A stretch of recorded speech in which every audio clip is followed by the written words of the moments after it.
आज ब्रह्मपुर संसदीय क्षेत्र अधीन मोहना निर्वाचन मंडल विभिन्न स्थान में बीजेपी सांसद प्रार्थी प्रदीप प्राणीग्राही और मोहना बीजेपी विधायक प्रार्थी प्रशांत मल्लिक निर्वाचन प्रचार करने विशाल बाइक रैली माध्यम निज कर्मी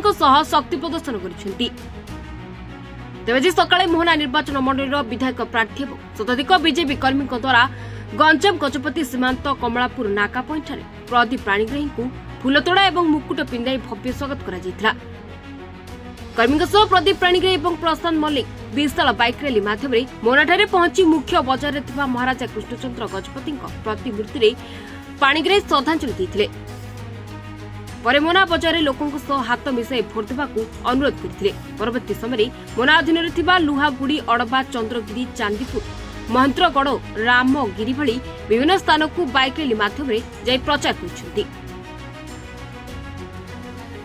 लोक भरोसा विश्वास सहित नुआ व्यवस्था भितर लोकों सांगे कथबार्ता नेता पाइबे जो नेता लोकों नेता हम जनसाधारण नेता हम प्रतिनिधि मान नेता हम द्वार खोला रखिए लोकों संगे कथा हे लोकों समस्या जानवे एमती शासन नथिबो जोटे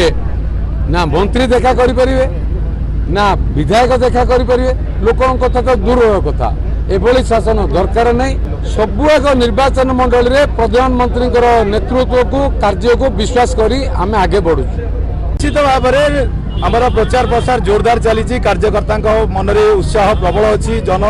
जनता मन में भी गोटे उत्सुकता अच्छी आसंता 23 तारीख दिन समस्त जनसाधारण देखिए आपण मैंने शांति जाई श्रृंखला जाई फूल चिन्ह रे बटन दबे डबल इंजिन सरकार को स्वागत करेंगे एवं ओडिशा रे भारतीय जनता पार्टी शासन आरंभ हम एवं दिल्ली रे भी तृतीय थर भी आरंभ हो सुशासन शुभारंभ हम ये आपण मैंने आगामी दिन निश्चित भाव में मोहनार त्रिपति विषय रत्नक रिपोर्ट टुडे।